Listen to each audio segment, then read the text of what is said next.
भगोड़ा पाकिस्तान नहीं आया। हम तो कहते हैं तेल लगा के आए पाकिस्तान, हम उसको भी ठोकेंगे इंशाल्लाह एयरपोर्ट पे। 22 करोड़ अवाम ने ना इन सारे अदारों को ना 11 महीने में अच्छी तरह से ठोक दी। पता ही नहीं था कि 9 अप्रैल को हम इमरान खान को निकालेंगे और 10 को अवाम सड़कों पे निकल आए। लीडर जब से उसकी जदोजहद शुरू हुई है वो आइन और कानून के दायरे में रह के जदोजहद करता है, और जब असेंबलियाँ डिसॉल्व हो गई तो इसका मतलब है 90 दिन में इलेक्शंस कराओ। ये क्यों भाग रहे हैं? क्योंकि इनको पता है इनके पल्ले ही कुछ नहीं है जो इन्होंने हाल पाकिस्तान का कर दी है। वो तो कहते हैं ये आइन की जीत नहीं हुई, हम इस फैसले को नहीं मानते। उनके मानने या ना मानने से क्या फ़र्क पड़ता है?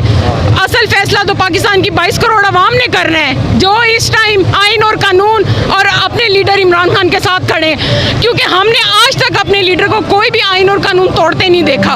लीगल तरीके से असेंबलियाँ डिसॉल्व हुई हैं और आइन और कानून में कि 90 दिन के अंदर इलेक्शन कराएं। ये किस तरह भाग सकते हैं इलेक्शन से?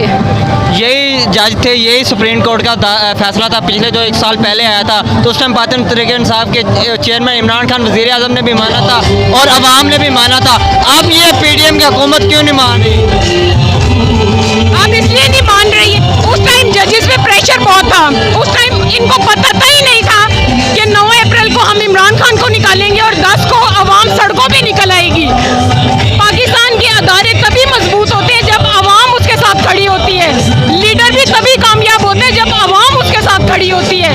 जमहूर क्या है? जमहूर यही है 22 करोड़ अवाम। हम अपना लीडर इलेक्ट करेंगे, हम हर चीज़। अब चीफ जस्टिस ऑफ पाकिस्तान के साथ जब हम खड़े हैं तो वो भी दलेर हो गए हैं। अच्छा, उन्होंने दलेर होके फैसला किया है। अच्छा, आज मरियम नवाज ने मुकर्रर से बात करते हुए कहा ये फैसला हम नहीं मानते। वो वहाँ पे हमने देखा इतने वकील भी नहीं थे, फिर भी वो कह रहे हम ये फैसला नहीं मानते।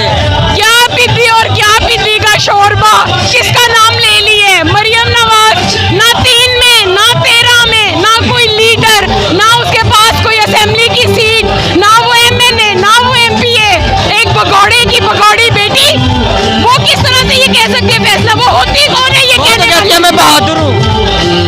जो अभी देखिएगा इंशाल्लाह 14 मई को इलेक्शन होते हैं। अगर पंजाब में और इंशाल्लाह KPK में भी PTI की गवर्नमेंट बनेगी, सबसे पहले जिसने भागना है ना पाकिस्तान से वो शहबाज शरीफ और मरियम नवाज होंगे। अच्छा, पिछले दिनों में हमने देखा मरियम नवाज ने जलसे में क्या ठोकने का, वो क्या लफ्ज़ हमें अभी तक समझ नहीं आई। असल में वो पागल हो चुकी है। असल में 22 करोड़ अवाम ने ना इन सारे अदारों को ना 11 महीने में अच्छी तरह से ठोक दी है। नकल के लिए भी अक्ल चाहिए। वो मेरा लीडर है, वो जो करते हैं एक नेचुरल तरीके से करते हैं। हम तब से खान साहब के साथ हैं जब उन्होंने 25 साल पहले जदोजहद शुरू की थी शौकत खानम के लिए। हम अपने लीडर को जानते हैं। वो उसकी नकल करती है कि शायद इस तरह वो लीडर बन जाएगी, लेकिन गीदड़ भी कभी लीडर बने हैं। अच्छा, मैं था वो कहते तराजू बराबर होंगे तो मियाँ साहब वापस आएंगे। अब आप देख रहे तराजू बराबर हुए। तराजू तो 11 महीने का बराबर इन्होंने करने की कोशिश की हुई है। आप किस तराजू की? अभी तक तो वो भगोड़ा पाकिस्तान नहीं आया। हम तो कहते हैं तेल लगा के आए पाकिस्तान, हम उसको भी ठोकेंगे इंशाल्लाह एयरपोर्ट पे ही। अच्छा, थैंक यू।